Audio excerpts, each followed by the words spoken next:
Well, good evening, everyone, and welcome to our Ratio Christi evening. Ratio Christi is a campus apologetics ministry where we seek to equip Christian students to be able to defend their faith and to give rational, historical, scientific, and theological and other reasons for following Jesus Christ as their Lord and Savior. And tonight, we will be doing a discussion surrounding a recent book. The book's title is The Morality Wars, the ongoing debate over the origin of human goodness. And tonight I have the privilege of talking to the two editors of this book. So I'm going to introduce them to you now. The first one is Professor Henk Stoker. He is Professor of Apologetics and Ethics at the Northwest University Theological Faculty at the Potchefstroom campus. He is a very good friend of Ratio Christi, and he has helped us out with so many events in the past. And he's always willing to give us his time for events like this and conferences, and I can name a whole list. So, Professor Stoker, thank you very much for joining us.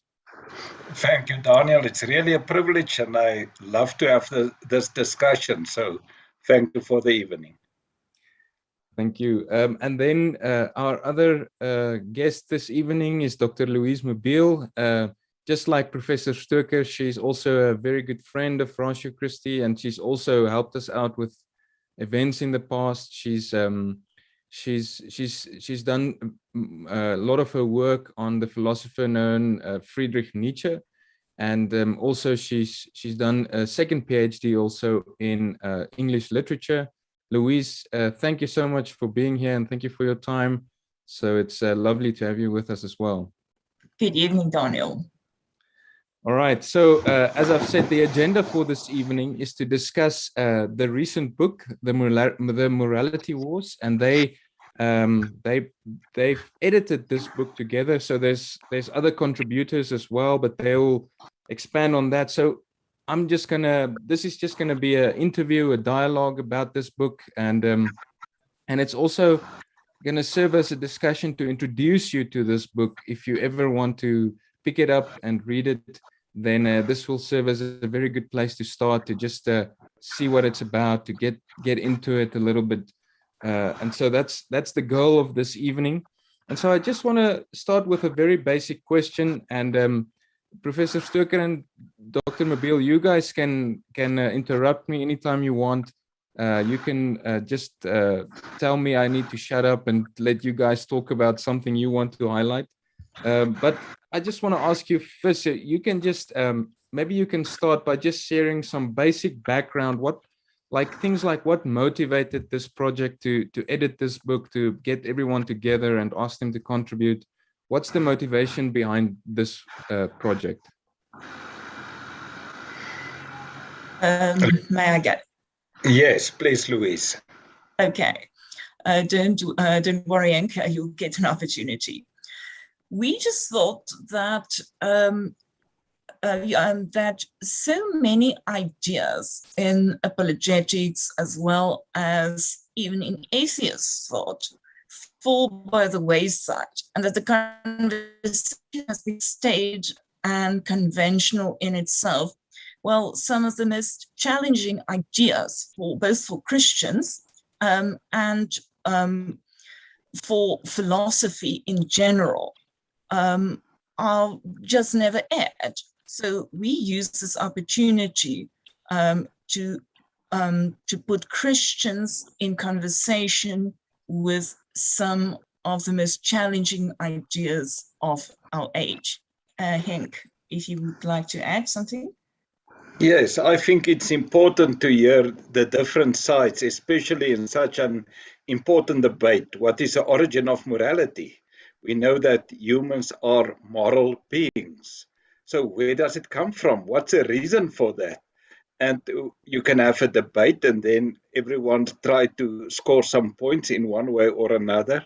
But the best way, we thought, is to get 6 people that are more to the atheist side and 6 people that are more to the Christian side to all put their reason for morality down.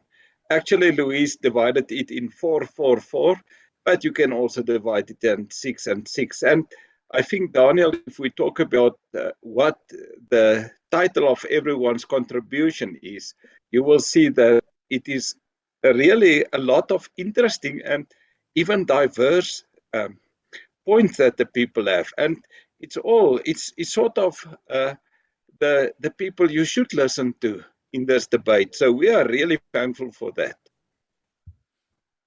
Cool, thanks. Yes, just for the listeners, I did add the link of the book in the description of this YouTube video. So if you just want to track it on Amazon, you'll find the link in the description before I forget to mention that. So, okay, so that's some of the basic background and what motivated you guys to do this. Now, maybe just on a practical level, because as Professor Stoker just mentioned, it was you've got contributors like Sam Harris, Bert Olivier, Michael Roos, and I can name the others as well. We'll get to them as well. But was it difficult to get everybody involved in this project? Oh, absolutely. For one thing, Peter Singer got so annoyed with what we're trying to do that he no longer wanted to be part of it. Mm. Yeah, if I can say from my side, Louise really has a way with people, and she wrote to them and tell them what we want to. And I think all 12 contributors really want the debate to carry on and to have an honest debate. So honesty is part of morality. So we really want an honest debate on a moral issue. And that's what I think we have. Some we have met personally, such as Professor John Lennox when he visited South Africa. Some Louise had contact when she was in Britain. And otherwise, it was writing. And we're thankful. It's really special contributors. If you hear the name Sam Harris, Bert Olivier, Michael Roos, Susan Nyman, Stephen Weinberg, Jonathan Hyde, and at the other side, Louise Mabille and myself, it's not that no names, but the others, William Lane Craig, Richard Hauer, Paul Coupon, and John Lennox. It's part of the who of ethics, and we're so thankful that they say, yes, let's put a contribution in an honest debate. So I'm thankful for that. Yes, and am I correct in saying that both of you have debated Bert Olivier in the past? I think Professor Stoker and Dr. Mabille, you both have had the opportunity of debating him in a formal live debate. That's right. You see, there's Free South Africans, is us two and Bert, and we're thankful for that. Yeah, actually, I didn't know I'm going to debate him until I went to the Nelson Mandela camp in Elizabeth, and then I found out we're in the debate. But I think it went well. It was good to talk about it and really to discuss it. All right. Now I want to... I debated him at the NWU on the topic of whether psychoanalysis can account for morality in its complexity. And it underscored the fact that many atheists tend to overlook the problem of tautology, that once you try to explain a natural phenomenon in its completeness, if it becomes self-identical with the phenomenon with what you're trying to say, you're trying to describe, it means very little. It's saying that, basically tried to say that all goodness is natural. And this raises the question, where does evil then come from? If everything just is, how do we distinguish? Okay, next question. Cool, thanks. Thanks, Louise. So, Professor Stoker, you already just mentioned some of the division of the book. I was wondering if you can maybe just unpack the different sections of the book and the motivation behind the the way you divided each section and who contributed where and so on. Maybe you can just make some comments there. I will just give you the 12 titles, and then Louise can describe the vision that we have. As I said, she have a more fine-tuned division. Mine is just, you have 6 more to the atheist side, and that is Sam Harris talking about a science of good and evil, and you can hear he get morality from the science. And then Bert Olivier, the origins of morality in the human psyche, and he uses psychoanalyst way of describing back to Freud, the ego and the superego. Then Michael Roos, interesting, the morality as delusion. And personally, I love the honest way that Michael Roos work with it. Susan Nyman returned to the Enlightenment. And interesting, if you read her article, she even has some problems with the Enlightenment, but she wants to return to it. So it's quite interesting to see how she handled it. Steven Weinberg knows science of morality. So he wants to take ethics away from us. And then Jonathan Haidt also misunderstanding moral psychology. So it's quite interesting, those coming from a more atheist background. Louise will tell you now the more fine-tuned version. But at the other side, Louise herself, the use and abuse of naturalism for morality, quite interesting to look at that, answering a lot of things. My own contribution, my God-given conscience. Then William Lane Craig, theism as meta-ethical foundation for morality. Richard Howe, as you know him, morality as based on natural law. Paul Coupon, ethics needs God. And then John Lennox, biologizing ethics and the destruction of morality, where he answered a lot of naturalistic way of seeing morality. But that's a broader one. Louise, please fine-tune.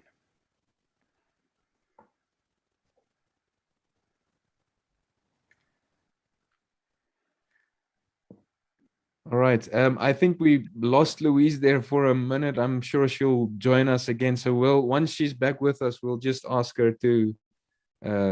Louise, there you are. So Yes. I don't know if you followed everything, but maybe you can just fine-tune the division of the structure of the book, the 3 main sections.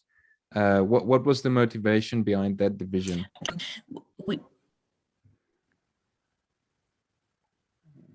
The natural,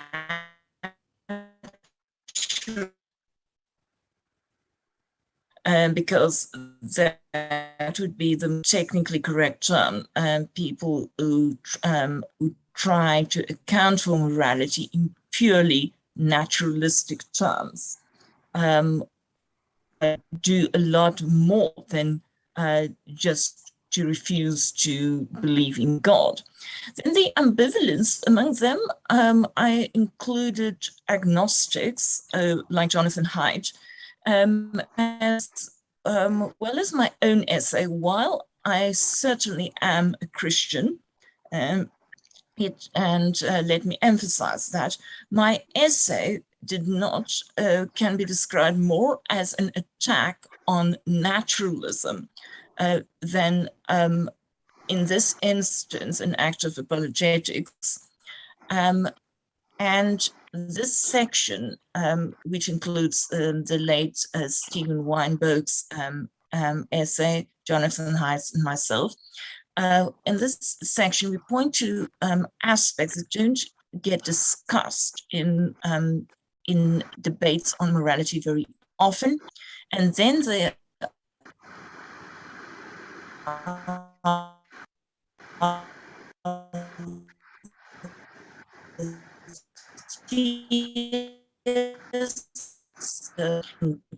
Henk and John Lennox of conscience, natural law, divine command theory, and the problem of evil.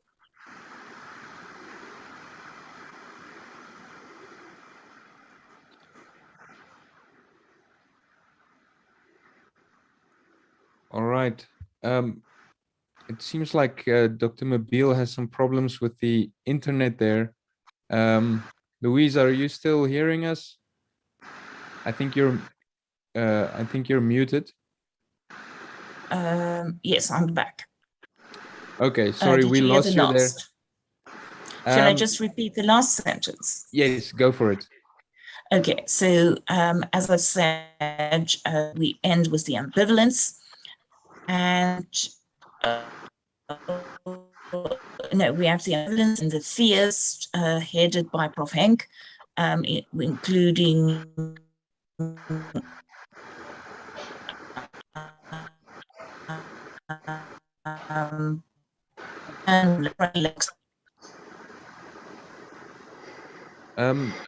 Louise, maybe we can ask you to rather turn off the camera. I don't know if that might help because you broke up again there at the end.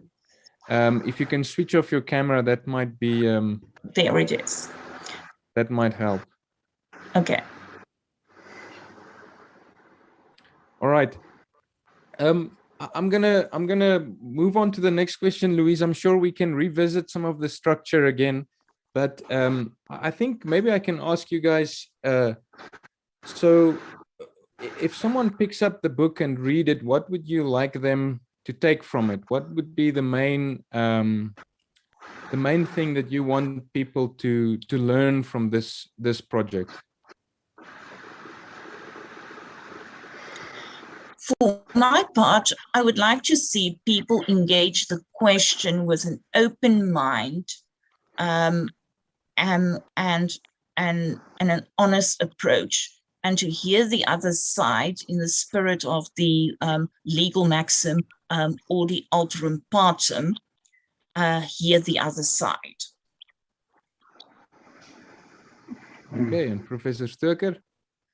Yes, I'm very interested. What really was interesting for me is to see how people that you will say should be on the same side differ with each other, and actually say that if a person say this, and that's what his fellow believers say, it's not right, and this is a reason for it. So if you look at the first part, the whole thing, that somebody such as Sam Harris focus on science, and we can say a bit more of what he is saying there, and the rationality, and there is something such as good and evil, but we work it out through that.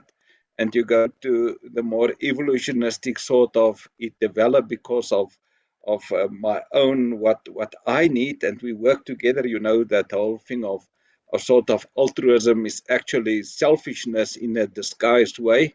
Some of them focus on that. Then others that even go to it as a delusion. It's just there to help us to make certain decisions. And it's difficult always to say, oh, what will be the best for me now? If I work with others, it will be too beneficial for all of us. But it's so difficult, so we start making rules. And others say, no, it's not. There is something such as what should and should not. So it's very interesting for me that the difference among these foremost scholars from a side that say that morality is not objective. It comes through evolution. It's actually subjective, but it plays a certain role, and how they differ with each other. At the other side, the Christians talking from the divine command about morality, and we need God to the more naturalistic way of Richard Howe, or that is interested in ourselves, in our conscience. So it's also some differences. They are not excluding each other, but they definitely have certain points that they emphasize that other doesn't. So there's a lot to learn in both of these, but to see if this is my understanding, why do others differ from that? And I love that we have this honest debate. Yes, no, we need more of these honest debates that you're mentioning now, Professor Stoker. So I think a project like this should be applied not only to morality but other aspects as well, where we need some of these discussions to take place. So I'm really excited about this project. I hope I can one day have one of the copies and go through it. But in any case, I want to hear from you guys. Maybe before we spend some time on your own chapters that you contributed, if you want to maybe just point out some of the highlights from other contributors and their work. I know we've touched on it already, some of their emphasis and so on. But if there's anything else you want to highlight, go for it. There's one aspect, one chapter that stands out due to recent events. I'm pretty sure you've seen that the Nobel Prize winner Steven Weinberg has recently passed away. And this essay is the last one he's ever published. So, and what is remarkable is that he takes the is-ought distinction, the classical distinction between what exists in nature and the fact that that doesn't automatically give us something like a natural law, that he takes it very seriously. Now, Professor Weinberg received the Nobel Prize in 1979 for his unification of the weak forces in nature. And the weak forces, I'm kind of reminded of this connection here. So you see Weinberg's essay stands out for me. Among the theists, it's difficult to pick one, but I'm particularly fond of Richard Howe's essay because Thomas of Aquinas is really getting back in fashion.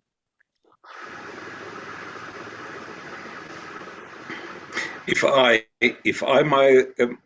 might react, as I said, when I look more to the more atheist or natural side, it's interesting that the human reason plays a very important role in what Sam Harris said. It's a science of morality, of good and evil, and it's about the well-being of creatures and the rational understanding. Then we have more the forces that Bert Olivier described in a psychoanalytic view, using Freud and using Lacan, the subconscious, the language, that sort of struggle. And actually, he says very important things. For me as a Christian, that everyone has this battle inside you, the struggle inside you, as the Apostle Paul also writes in Romans 6 and 7. But it's all about me and myself, and I must work out the things with culture. And then Michael Roos just come and say, well, bluntly, let's say it. Every time I interact with you or with another human being, I have to stop and think about what the payoff is for me. There it is, bluntly. And I just love the way that he honestly looked at it. And then he said the alternative strategy, one which modern evolutionists believe to have occurred, is to shortcut the calculation process by supposing that there is some objective set of standards. So there is no such standards according to Michael Roos, but he say we use it. His whole view on altruism: if I help you, then you will be more ready to help me in return. So it's what us from a Christian view will say. He describes human selfishness quite good, and that's why we need a savior. He say even objective morality is a kind of collective illusion that we all believe in order to function socially together. So from my side, I see it really as an honest way of looking at things. As I said, Susan Neiman, she's looking at the Enlightenment time, and she talked about what they talked about, and then at the end she said, no, it's not going to work out in that same sense. So she got some other points very interesting. Steven Weinberg also, what he said, Louise also referred to. And when we at the other side look at the other guys, if I can start with John Lennox, he, as you know, is quite good also at that, talking about the biology and the natural science, that it cannot bring us at ought, what ought. It can just describe things, but it cannot bring us to the ethics of it. And Paul Coupon said bluntly, ethics needs God. I personally also liked William Lane Craig. He's actually say, if there was no really good and bad, we're actually this in a sort of an Auschwitz camp, and those that have power will decide. Even some of the others at the first part of the book say that. And then Louise will say something more about her contribution. I think it's a really interesting. She also referred to naturalism, as Richard Howard do. And then you can say that my approach is more from the empiristic or phenomenological side, but to see what really happens, what do we see? And when we look at mankind, you can see that we are really moral beings and it's in another way as any animal or anything like that. But so, yeah, it's difficult to say what specific article. I think you must read everything to see the difference in viewpoints and contrast, and then to really go into the problem of morality and the basis of it. Dr. Mabille, I want to come to your contribution now. So maybe you can just take a couple of minutes and summarize your chapter. Maybe just if you want to unpack a couple of things without giving away too much, because we still want everyone to read your chapter as well. So maybe you can just summarize some of the key points that you tried to put on the table with your contribution.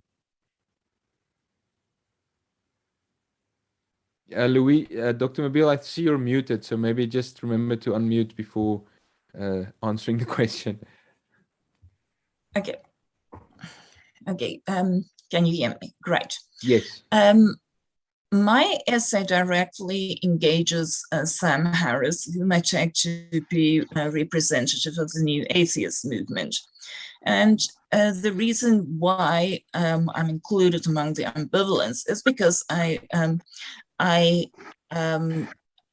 engage the question of utilitarianism directly.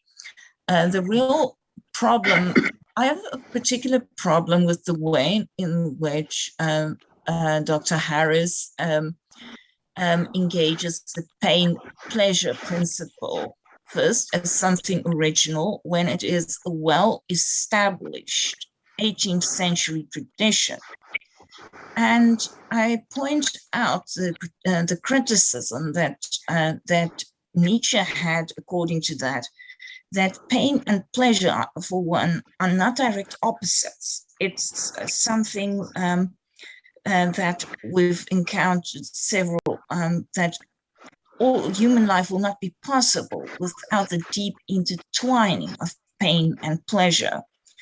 And I also point out what a world would be like who's ultimately dedicated to pleasure. It wouldn't be able to function. And pleasure can therefore not be a basis for morality. There's also something, I find something dishonest in the way in which I think Prof. Stoker has already pointed this out, that morality in the utilitarian tradition is taken according to a cost-benefit analysis. Richard Dawkins says in The God Delusion that we should be honest about our moral sources. But if we follow this approach, we simply hide how calculating this approach makes us. A cost-benefit analysis turns us into calculating machines who are by definition immoral, because genuine morality from the Christian perspective begins with sacrifice. All right, thank you, Dr. Mabille.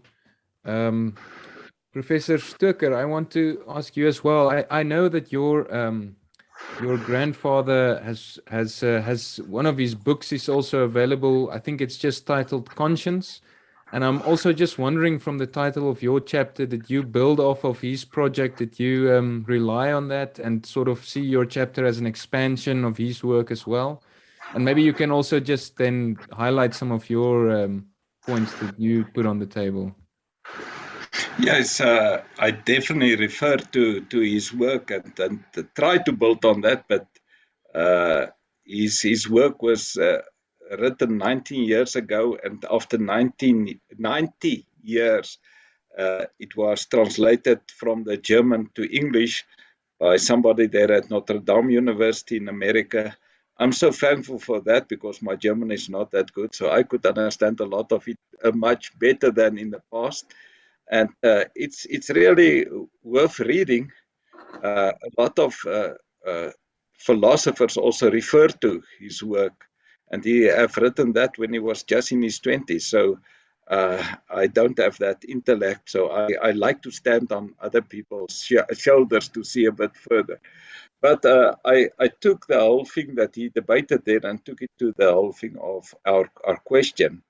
There is something such as good and as evil, and that was my focus. And I started, as I said, with a more phenomenological approach that everyone has it, a fundamental sense of right and wrong. And if we describe it, that it forces us in the opposite direction. And in that sense, I believe it's really in opposition to the new atheistic view of morals as driven by a selfish gene or by survival of the fittest.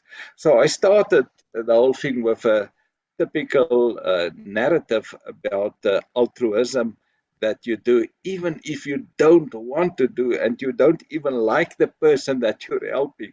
So why are you doing it? And it's not about survival, because actually that person probably are giving the neighborhood a lot of problems. So it would probably be better to let the person die, but you don't do it. So why? So we talk about the whole thing. I refer to words such as self-sacrifice is regarded as more moral than selfishness, courage than cowardice, love is superior to hate. But it's not only knowledge. People act according to their conscience. Your conscience has a compelling nature. It forces you against your own will to do what seems to be good and right and proper. So where does that come from? And that it takes you away from survival of the fittest, selfish gene, whatever. And I know that a lot of these naturalists say that selfishness and that sort of thing can in some way be overcome. I don't understand if it's your genes, how you overcome your own genes. That doesn't make sense to me. But the whole thing is that it's not only a sort of a knowledge. It's you experience reproaches if you don't do it. You have feelings of guilt, and to whom are you feeling it? Because if you help somebody that is not, there's no reason to help this person. Actually, the world will be better off without this person. So why are you helping him? And why do you feel a reproach if you're not helping? So you cannot feel not helping, you cannot feel guilty to that person, because actually there's no reason for that. You cannot feel guilty against yourself. You actually should feel guilty that you help this person, and in that sense, don't help this person to get out of the way. So it's actually, it must be a feeling that you have that come from somewhere else, and that really change you to what you should be. And that's the whole question of the moral basis of moral being. And then from there I work it out to where you come from. Look at the whole thing of bad conscience, good conscience, and the interesting part of that, a good conscience is not a feeling of own goodness. while a bad conscience, on the other hand, includes an experience of own moral depravity. So you don't feel good when you do the right thing, and that's same sort of emotional thing as that you feel really guilty and bad when you don't do what you should do, or vice versa. So a person's own conscience will condemn him or her on a continuous basis, but will not praise him for doing good. So you see, it's not the best for myself and whatever. It's just going the opposite direction, and that's what I worked out throughout the article further. All right, thank you, Professor Stoker. I only have one or two more questions. So the first one, before ending with just some thoughts on a follow-up project, maybe, but I want to hear from maybe Dr. Mabille. You can start with this one. I just want to hear what are some of the, if you haven't already highlighted something you would have want to highlight, if you want to say something that our listeners needs to hear about the book, you think maybe you can add one or two more thoughts. So go for it, Dr. Mabille. Okay, with pleasure.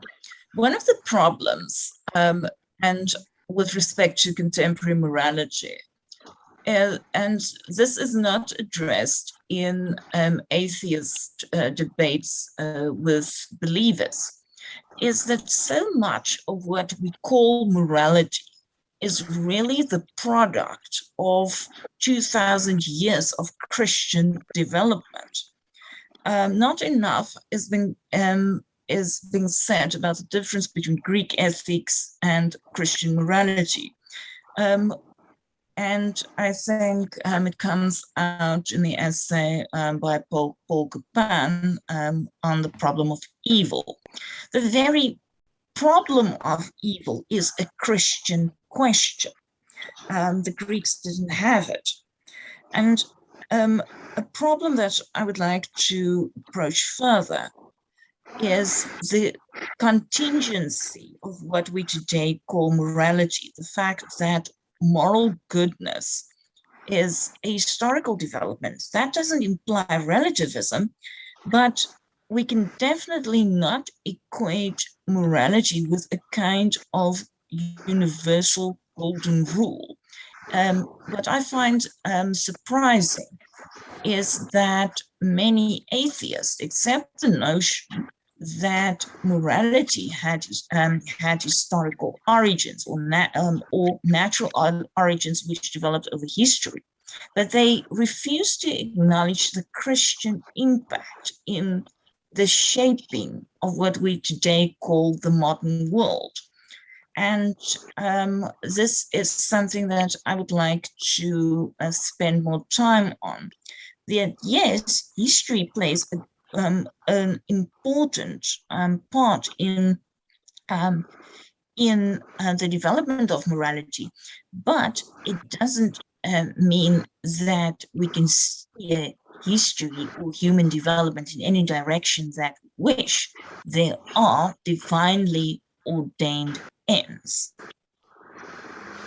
Dr. Mabille, can I just ask you one follow-up question? Would you say that Tom Holland's recent book titled Dominion is maybe something worth looking at, especially pertaining to the to much of what we think of as moral foundation and moral values today is a result of Christianity over the past 2,000 years? I don't know if you're familiar with his work. Absolutely. I'm familiar with Tom Holland's work, but I would like to add Roger Scruton as well. Okay. In this context, as well as an older German thinker, Karl Lewis, who argued that what we call secular values are just the translation of the Christian moral worldview into a secular language. And this is a theme that, ironically, the early critical theorists like Theodor Adorno grappled with. And just on that note, is perhaps a theme that we would like to explore in a follow-up book. The emphasis in this book has been on the nature, culture, or the natural sciences faith debate. But in the future, we would like to take up culture, and perhaps a bit more on that later. Thank you, Louise. Professor Stoker. Yeah, the whole thing of moral decision making, because we talked about the basis for morality, but it's interesting, as you also have now debated on, that there is similarities in moral decision making and the influence of Christianity, even on a secular world, you must look at, but also people that not went through a Christian time, and this type of morality that they come to, and even when morality starts changing and decisions are making on something else. So you have from might is right through to deterministic. If you look at actually at naturalism, you're at a sort of a deterministic way of decision making. Actually, it's not my fault. It's my genes that forced me in that direction. Okay, so we take away you and your genes. You know, that type of morality. At the one side, and I know I oversimplified it when I say that, but at the other end, how to make choices, and what persuade people, what even bring in the paradigm shift that say, but I was wrong. I should not have done certain things at a certain time in a certain situation. My conscience was in the hands of something else. So how does it work? So the whole understanding of making choices from deterministic at the one point to absolutely free will at the other point will also be a good way to address actually the basis of our morality. All right. I know Dr. Mabille has already touched on this, but is there room for a follow-up project? Do you have any future goals concerning another book down that will focus on something else, or maybe the same topic? I don't know. Maybe you guys can share something if you want. If I could just jump in here again, I'm sure all of the listeners have witnessed the rise of woke culture, and that is a very interesting phenomenon in its own right, because it turns upon a very strong moral axis. That is, it tries to set right social injustices. But the assumptions on which they operate are very often Marxist or quasi-Marxist, and are derived from the critical theorists, some of them not as sophisticated and well-developed as Fyodor Adorno. And I think in the future, we may want to stage a further confrontation between Christian belief and its Marxist opponents, because I think Marxism is making a very strange postmodern kind of comeback. And perhaps Henk would like to say something more. Yes, I agree on that. The whole thing of socialism, capitalism is an old sort of debate, but it's now in another way. It's not only on the economic field, it's in the culture, it's in different ways. It's in the way that we see man and that we see our task in this creation. So on that field, I will love that we do some work, and I'm quite sure we will go into that direction. And as I said, the whole thing of decision making, because people say you can get anything from anybody if you just know how to do it. So is that true? And what is our responsibility in that sense? And in ethics, that is so important because it most of us will say if somebody do something good for us, I owe you. So is that right? Should I say that? And um, I understood that even in Portuguese, if they say obrigado, that's what it means. I have an obligation to you. So how does that work and that part of it? And is a deterministic view the right way to go? So to have a follow-up on this one, even just one step ahead on ethical decision making will quite be interesting. But Louise is actually right. If we go into the, if I may say, culture wars that we have at this stage, it's so important. It's all the life and worldviews come together there. Yes, that might be the title of the next one might be Culture Wars then, uh, following up on Morality Wars of this book. So that might work. So when I looked at the table of contents, I was happy to see that you had some good Christian scholars who you approached to contribute, and they're also, I mean, Dr. William Lane Craig, Professor Richard Howe, Dr. Copon, and Dr. Lennox. They're all good friends of.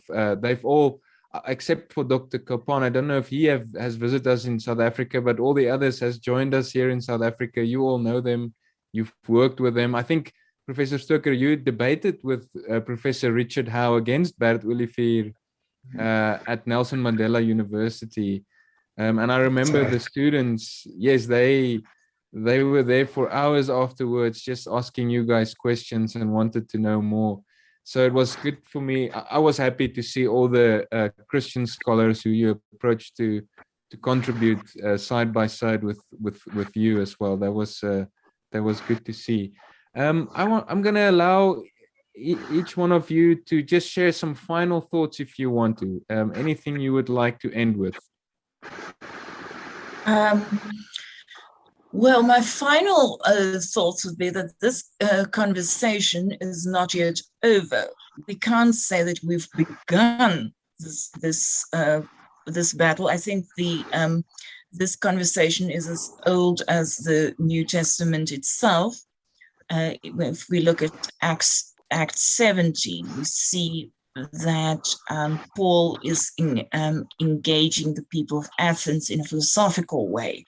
And we're continuing that in that direction. But we anticipate a lot more to come in the future. And the conversation should take to go all over the place.